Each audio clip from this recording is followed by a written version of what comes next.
magsiawit na bayan, pinagpalakang dakilang biyayang pangako niya, suminay na.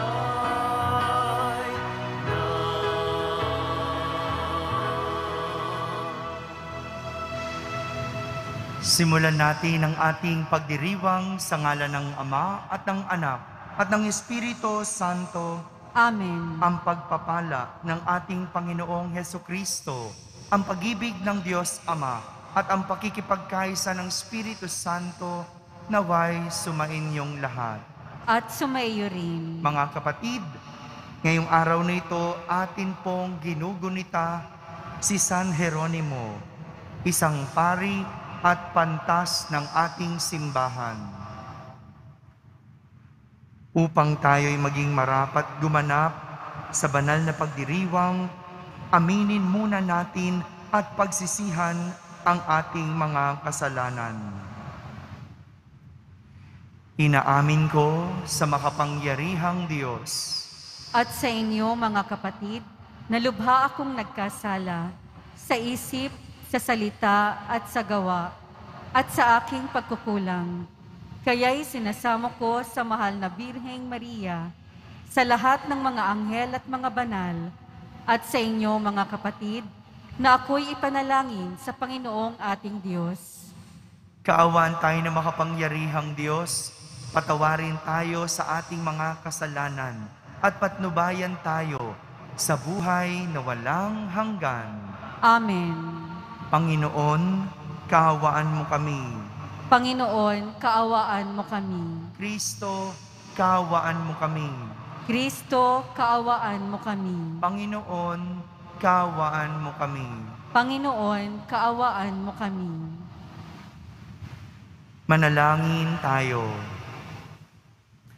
Ama naming makapangyarihan, iginawad mo sa paring si San Jeronimo ang matamis at buhay na pag-ibig sa banal na kasulatan. Ipagkaloob mong ang iyong sambayanan ay lubos na magkasalo-salo sa iyong salita at makatagpo rito ng batis ng buhay sa pamamagitan ni Jesucristo kasama ng Espiritu Santo magpa sa walang hanggan. Amen. Magsiupo na po ang lahat. Pagbasa mula sa aklat ni Nehemias. Noong mga araw na iyon, unang araw ng ikapitong buwan ng taon, nagkatipon ang lahat ng Israelita sa Jerusalem, sa liwasang bayang nasa makapasok ng pintuan patungo sa tubig. Hiningi nila kay Ezra ang aklat ng kautusan ni Moises na ipinatutupad ng Panginoon sa bayang Israel. Si Ezra ay isang saserdote at nalubhasa sa kautusan na sinugo ng Panginoon ng panahon ni Moises. Kinuha nga ni Ezra ang aklat. Dinala niya ito sa kapulungang binubuo ng mga lalaki, babae, at mga batang may sapat ng gulang at pangunawa. Mula sa umaga hanggang sa tanghali, binasa niya ang kautusan sa harapan ng mga taong natitipon sa liwasang bayan. Ang lahat naman ay nakinig na mabuti. Siya ay nakatayo sa isang entabladong kahoy na sadyang itinayo sa pagkakataong iyon. Si Ezra ay nakikita ng lahat sapagkat mataas ang kanyang kinatatayuan. Ang lahat ay tumayo nang buksan niya ang aklat. Purihin ang Panginoon, ang dakilang Diyos, ang wika niya. Ang lahat ay nagtaas ng kanilang mga kamay at sumagot, Amen, Amen. Pagkatapos, nagpatira pa sila bilang paggalang sa Panginoon. Binasa ni Ezra ng maliwanag ang batas na ito ng Diyos, na ipinaliwanag na mabuti ang kahulugan. Nang malaman ng mga tao ang dapat nilang gawin ayon sa kautusan, nabagbag ang kanilang kalooban ano pat sila'y napaiyak. Ang araw na ito ay dakila sa Panginoon na inyong Diyos, wika ni Nehemias at Ezra at mga Levita. Nakikinig ang mga tao at umiiyak nga, kaya't sinabi nila, "Huwag kayong umiyak."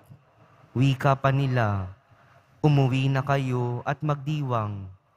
Ang walang pagkain at inumin ay bahaginan ng mayroon, sapagkat ang araw na ito'y dakila sa Panginoon.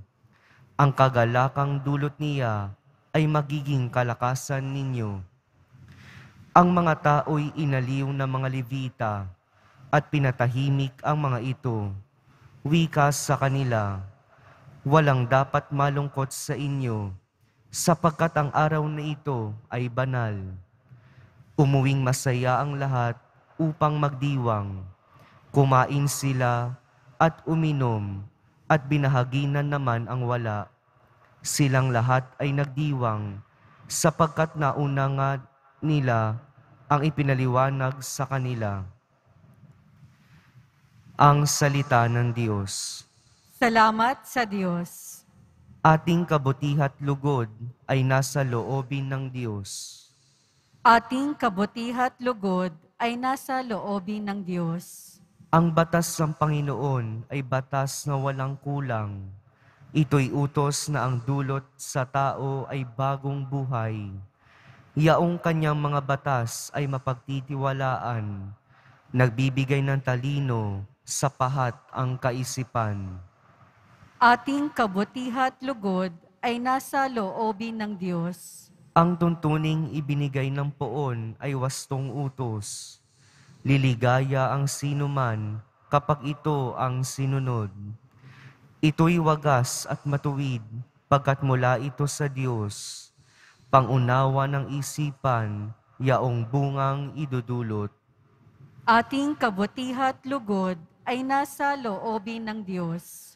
Yaong paggalang sa poon ay marapat at mabuti.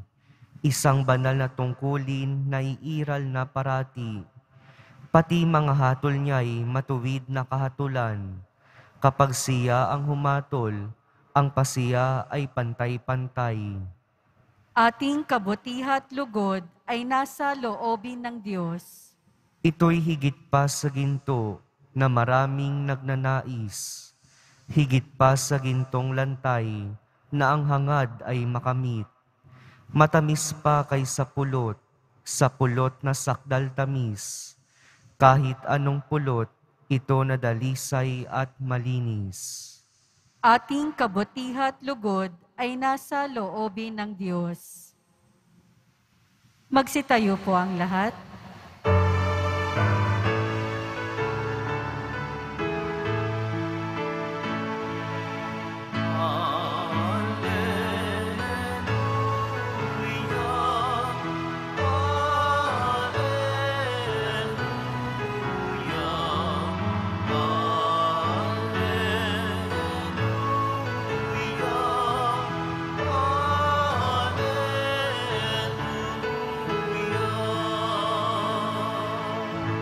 Ang Diyos ay maghahari na, talikdan ang tanang sala, manalig sa balita niya.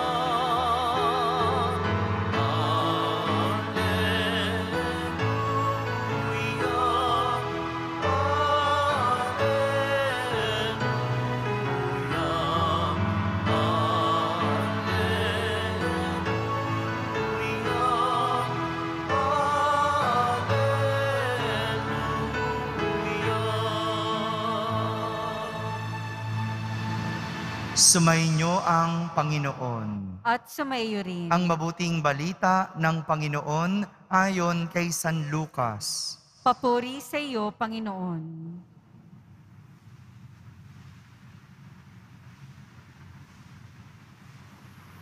Noong panahong iyon, ang Panginoon ay humirang pa ng 72. Pinauna niya sila ng dala-dalawa sa bawat bayan at pook na pupuntahan niya. Sinabi niya sa kanila, sagana ang aanihin, ngunit kakaunti ang manggagawa. Idalangin ninyo sa may-ari na magpadala siya ng mga manggagawa sa kanyang bukirin. Humayo kayo. Sinusugo ko kayo parang mga kordero sa gitna ng mga asong gubat. Huwag kayong magdala ng lukbutan, supot o panyapak. Huwag na kayong titigil sa daan upang makipagbatian kanino man. Pagpasok ninyo sa alinmang bahay, sabihin muna ninyo, maghari nawa ang kapayapaan sa bahay na ito. Kung maibigin sa kapayapaan ang nakatira roon, sa kanila ang kapayapaan. Ngunit kung hindi sila magkakamit nito. Manatili kayo sa bahay na inyong tinutuluyan. Kanin ninyo at inumin ang anumang idulot sa inyo, sapagkat ang manggagawa ay may karapatang tumanggap ng kanyang upa. Huwag kayong magpalipat-lipat ng bahay. Kapag tinanggap kayo sa alinmang bayan, kanin ninyo ang anumang ihain sa inyo. Pagalingin ninyo ang mga may sakit doon at sabihin sa bayan, nalalapit na ang paghahari ng Diyos sa inyo. Ngunit sa alinmang bayang hindi tumanggap sa inyo, lumabas kayo sa mga lansangan nito at sabihin ninyo, pati ang alikabok dito na dumikit sa aming mga paa ay ipinapagpag namin bilang babala sa inyo. Ngunit pakatandaan na nalalapit na sa inyo ang paghahari ng Diyos. Sinasabi ko sa inyo, sa araw ng paghuhukom ay higit na mabigat ang kaparusahan ng mga tao sa bayang yaon kaysa dinanas ng mga taga Sodoma. Mga kapatid, ang mabuting balita ng Panginoon. Pinupuri ka namin, Panginoong Hesukristo. Magsiupo na po ang lahat. Magandang araw po sa inyong lahat. Isang misyon ang nais ni Jesus para sa kanyang mga alagad. Isang misyon. At itong misyon na ito ay nangangailangan ng maraming alagad para maisakatuparan. Kaya naman, humirang si Jesus ng 72 pa na karagdagang mga alagad. Kung meron na siyang 12, humirang pa siya ng 72 na kung saan pinadala niya ng tig-2. Partner, kung baga. No? Kaya kung tutuusin, merong 36 na pares na mga alagad na pinadala ni Jesus sa mga bayang pupuntahan niya. Pinauna niya sila para maghatid ng kapayapaan. Pinauna na para ihanda ang pagdating ni Jesus sa kanilang lugar. Sa misyong ito, kung anong dami ng mga alagad na kailangan, siya namang kabaliktaran ng mga bagay na pinadala ni Jesus. Sapagkat sinabihan ni Jesus ang kanyang mga alagad na huwag silang magdala ng lukbutan, supot o panyapak. Walang dadalhing kahit na anong bagay. Walang dadalhin na kahit na anong material. Dito, ipinakikita ni Jesus na ang tagumpay ng misyon ay wala sa dami ng material na dala, kundi sa bigat ng adhikain. Ang misyon ay hindi tungkol sa material na dala, kundi sa iyong adhikain o sa Ingles, advocacy. Walang silbi ang iyong misyon kung wala ka namang adhikain. At ang adhikain ni Jesus at ng kanyang mga alagad ay magdala ng kapayapaan, magpalaganap ng kapayapaan. Ito yung kanilang misyon, ang dalhin ang kapayapaan sa iba't ibang lugar. Kaya hindi niya sila pinapadala ng anumang bagay dahil ang kailangan nilang dalhin ang kanilang adhikain na magpalaganap ng kapayapaan. Kung titignan natin sa ating mga sariling buhay, madalas nakatuon ang tao sa mga material na bagay.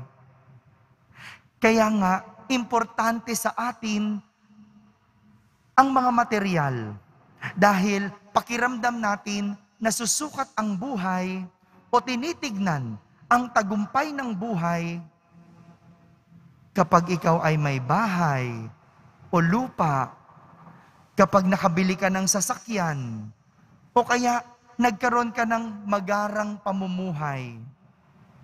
Kaya nga, di ba, dito natin binubuhos ang lahat ng ating enerhiya at pinagtatrabahuan.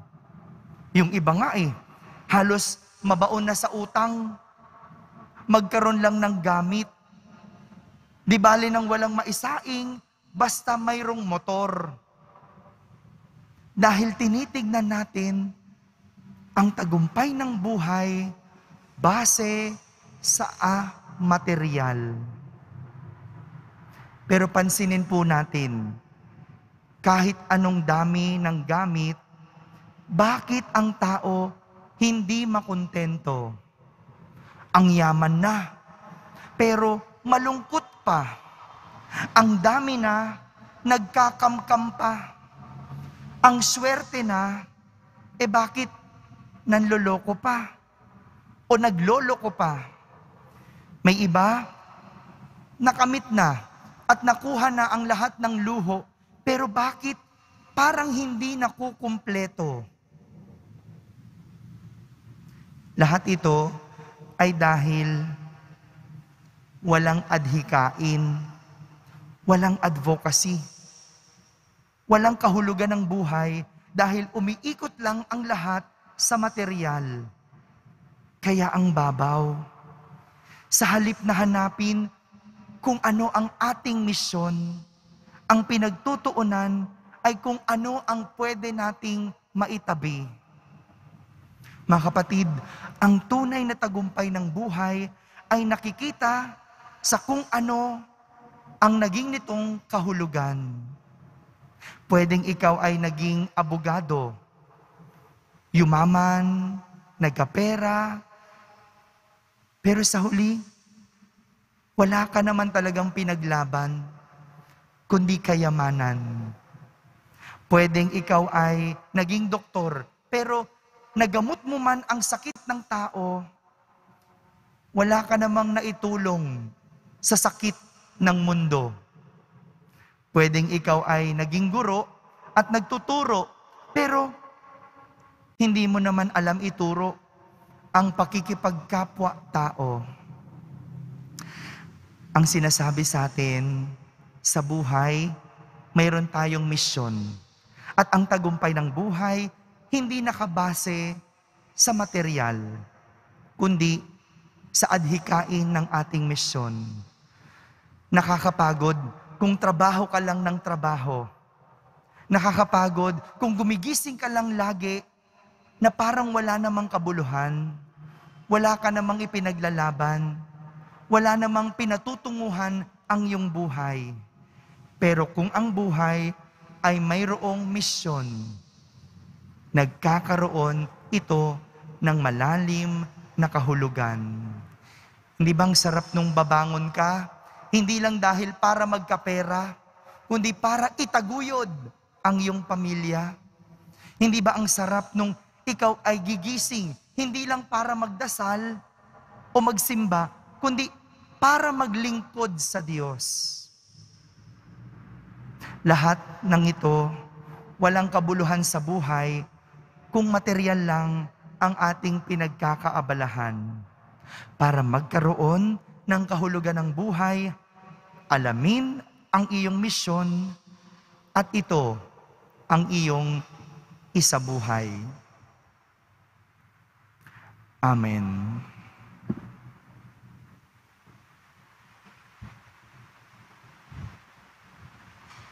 Magsitayo po ang lahat. Minamahal kong mga kapatid, lumapit tayo sa Panginoon ng ani at ipanalangin natin ang mga pangangailangan ng simbahan at ng buong mundo. Ating sambitin sa bawat panalangin, basbasan mo ang aming pagpapagal o Panginoon. Basbasan mo ang aming pagpapagal o Panginoon. Ang lahat ng sumasampalataya naway maging mulat na tinawag ng Diyos sa pagpapalaganap ng kanyang kaharian ng kapayapaan sa daigdig. Manalangin tayo. Basbasan mo ang aming pagpapagal o Panginoon. Tayo naway maging mulat sa ating bukasyon na magpahayag ng mabuting balita ng kaligtasan sa ating pamayanan. Manalangin tayo.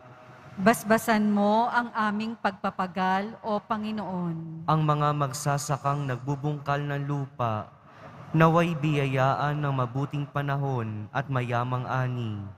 Manalangin tayo. Basbasan mo ang aming pagpapagal o Panginoon. Ang mga may sakit at mga nahihirapan sa buhay, naway makilala ang Diyos na nagmamalasakit sa kanila sa pamamagitan ng pag-aaruga ng kanilang mga kapamilya. Manalangin tayo. Basbasan mo ang aming pagpapagal o Panginoon. Ang mga tapat na yumao na nagpagal sa buhay na ito, naway tumanggap ng makalangit na gantimpala. Manalangin tayo. Basbasan mo ang aming pagpapagal o Panginoon. Sa katahimikan, ating ilapit sa Diyos ang ating mga pansariling kahilingan.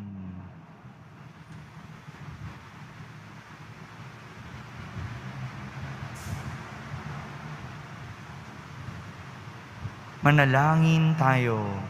Basbasan mo ang aming pagpapagal o Panginoon. Ama naming nasa langit, tulungan mo kaming makilahok ng masaya sa gawaing pagpapahayag ng iyong ebanghelyo sa pamamagitan ng halimbawa na aming ipinakikita sa aming buhay. Hinihiling namin ito sa pamamagitan ni Kristo na aming Panginoon. Amen. Magsiupo na po ang lahat.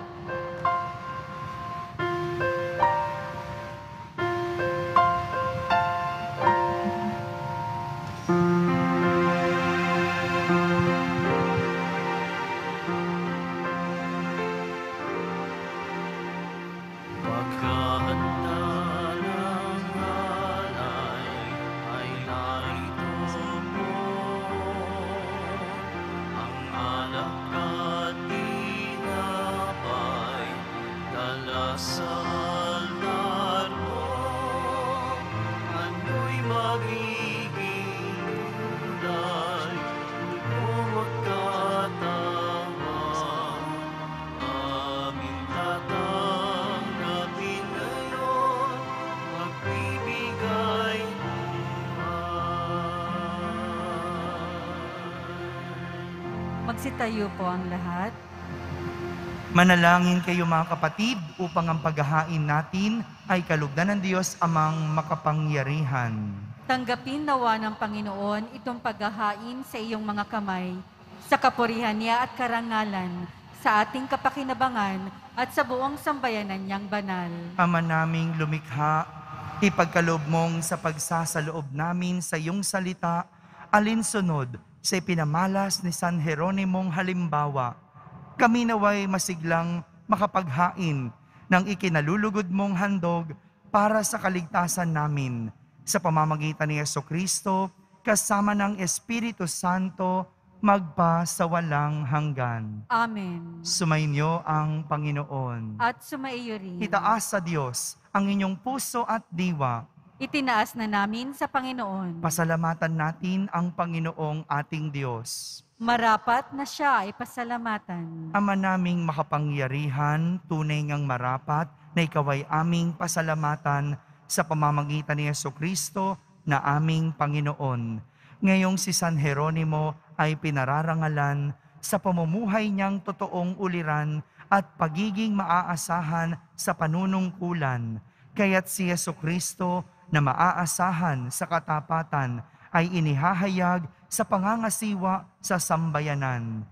Ang malasakit na mga ulirang tagapangasiwa noon ay nagpapatuloy magpahanggang ngayon sa mga panalangin kanilang iniuukol kaisa ng sambayanan mong dito ay nagtitipon. Kaya kaisa ng mga anghel na nagsisiawit ng papuri sa iyo nang walang humpay sa kalangitan, kami nagbubunyi sa iyong kadakilaan. Santo, Santo, Santo, Panginoong Diyos ng mga hukbo, napupuno ang langit at lupa ng kadakilaan mo, o sana sa kaitaasan. Pinagpala ang naparirito sa ngalan ng Panginoon, o sana sa kaitaasan. Magsiluhod po ang lahat. Ama naming banal, ikaw ang bukal ng tanang kabanalan. Kaya't sa pamagitan ng iyong Espiritu, ay gawin mong banal ang mga kaloob na ito, upang para sa amin ay maging katawan at dugo ng aming Panginoong Hesukristo. Bago niya pinagtiis ang kusang loob na maging handog, hinawakan niyang tinapay, pinasalamatan kanya, pinaghati-hati niya iyon, iniyabot sa kanyang mga alagad at sinabi, "Tanggapin ninyong lahat ito at kanin, ito ang aking katawan na inihahandog para sa inyo."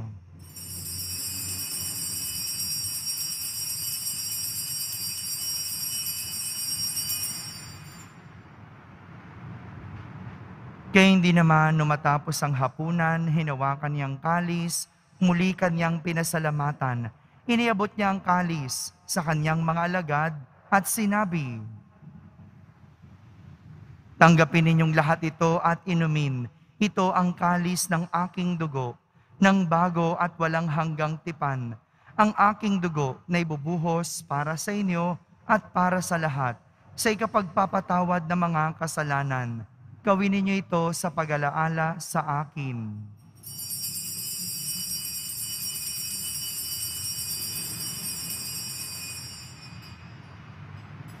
Magsitayo po ang lahat. Ipagbunyi natin ang misteryo ng pananampalataya. Si Kristo'y namatay, si Kristo'y nabuhay, si Kristo'y babalik sa wakas ng panahon. Ama, ginagawa namin ngayon ang pag-alaala sa pagkamatay at muling pagkabuhay ng iyong anak.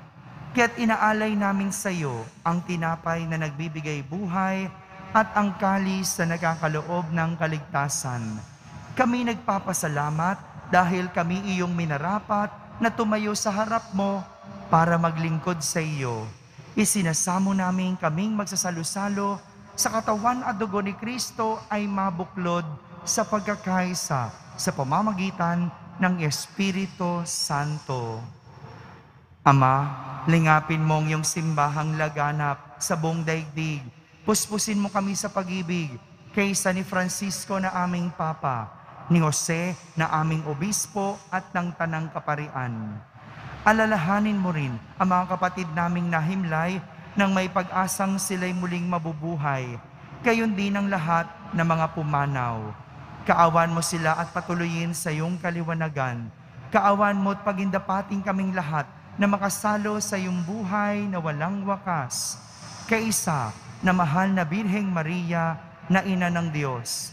Nang kabiyak ng puso niyang si San Jose, kaysa ng mga apostol, ni San Jeronimo at ng lahat ng mga banal na namuhay dito sa daigdig ng kalugod-lugod sa iyo. May pagdiwang nawa namin ang pagpupuri sa ikararangal mo sa pamamagitan ng iyong anak na aming Panginoong Hesukristo.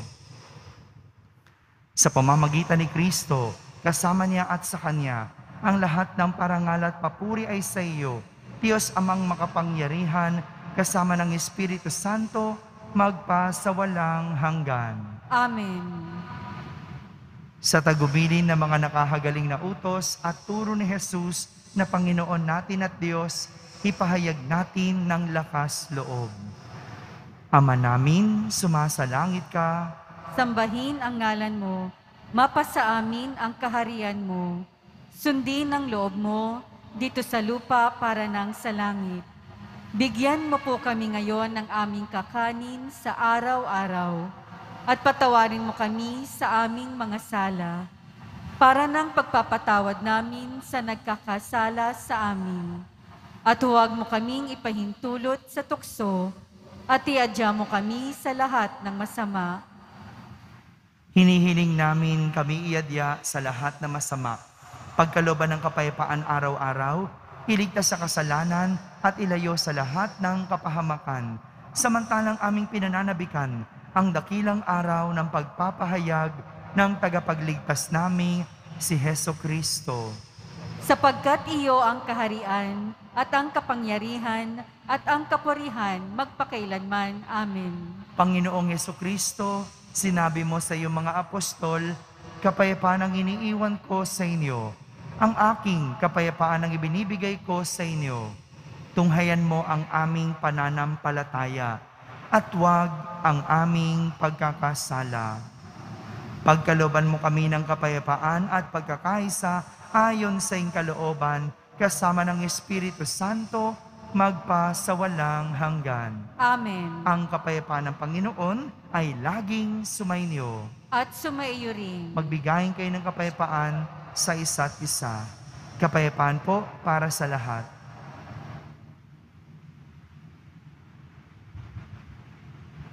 Kordero ng Diyos na nag-aalis ng mga kasalanan ng sanlibutan, maawa ka sa amin. Kordero ng Diyos na nag-aalis ng mga kasalanan ng sanlibutan, maawa ka sa amin. Kordero ng Diyos na nag-aalis ng mga kasalanan ng sanlibutan, ipagkaloob mo sa amin ang kapayapaan. Magsiluhod po ang lahat.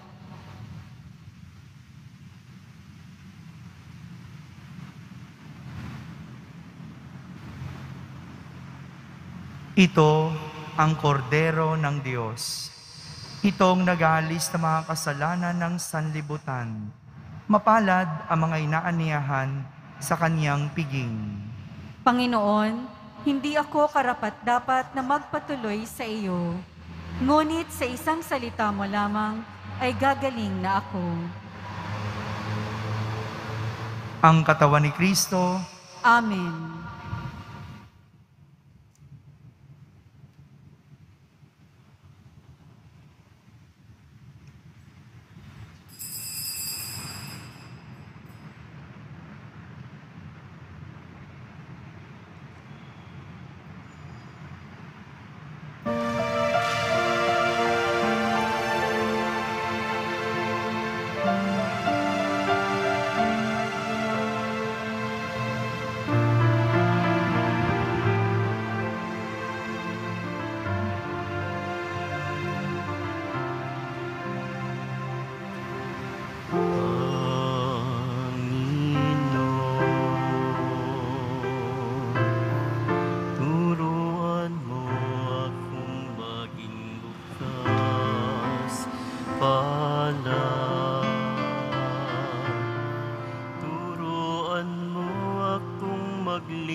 walang hinihintay mula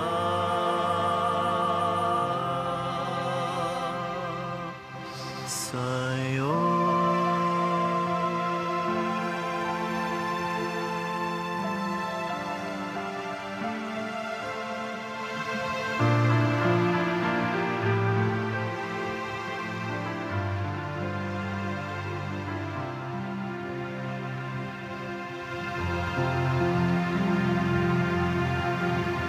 Magsitayo po ang lahat.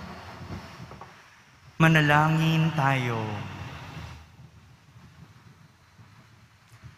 Ama naming mapagmahal, ang banal na pakikinabang namin sa paggunita kay San Jeronimo ay magbunsod nawa upang unawain namin ang mga sinusunod naming banal mong pahayag at sa pagsunod namin ay makamtan ang buhay na walang wakas.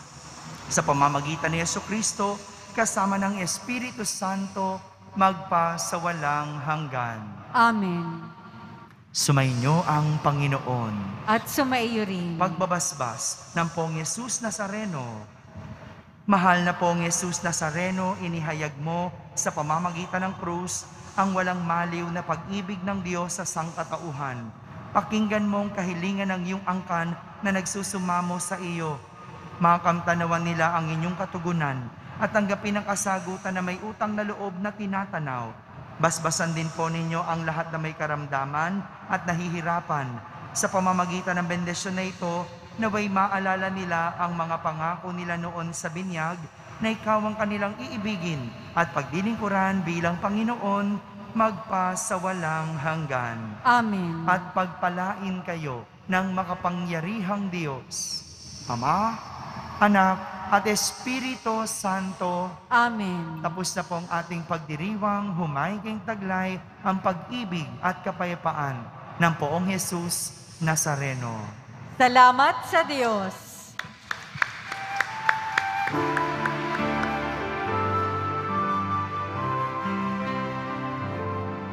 Nuestro Padre Jesús Nazareno, sinasamba ka namin.